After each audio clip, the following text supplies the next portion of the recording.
ប្រមាញតពាំងដើមដៃទៅតែធ្លាក់ភ្លៀងប្រមាណមេនេះទៅតែមកមើលផ្ទះមកមើលតំណាំហើយដីមិនទុកឲ្យតនេទេតែដាំអស័យដល់ពេលឥឡូវនេះដាំទៅវាបានតពាំងដែរនេះខ្ជិលទៅលួចគេនៅយើងកើតនៅលើដីកុំចាំមើលរបស់គេលួចរបស់គេណាយើងដាំខ្លួនឯងអីខ្លួនឯងរៀនមានជារបស់ខ្លួនឯងខ្លះកុំរំពឹងគេរបស់គេដាំយើងចាំតែលួចអត់កើតមើលអ្នកចកាចូលចកាគេយោនេះនៅសារនេះមកមើមទៀតនេះមើល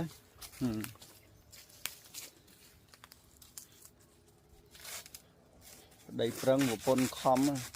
ត្រីអ្នកដាំប្រពន្ធអ្នកស្លយកទៅនិយាយហ្នឹងខោជើងជ្រូកចឹងដីនៅទុកឲ្យតនេយើងដាំចឹងទឹកពេញពេងនេះខែនេះហើយទឹកពេញពេងអាស័យស្លឹកឡើងខៀវល្ងឹតមួយដឹងតែជាក់សាប់ហ្មងនេះទឹកពេងជាក់សាប់ហ្នឹងហើយ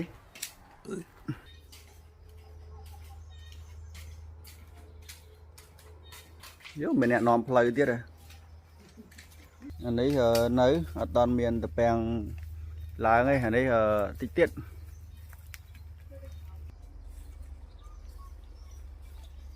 ធម្មជាតិខៀវខ្ចីដៃពូអ្នកដាំនេះដើមវានេះអានេះកដៃថងធ្លុះនោះនៅលើនោះ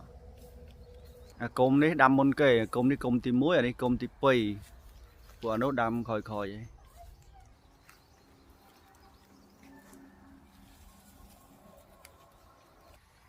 អានេះនៅខាងក្រោយផ្ទះ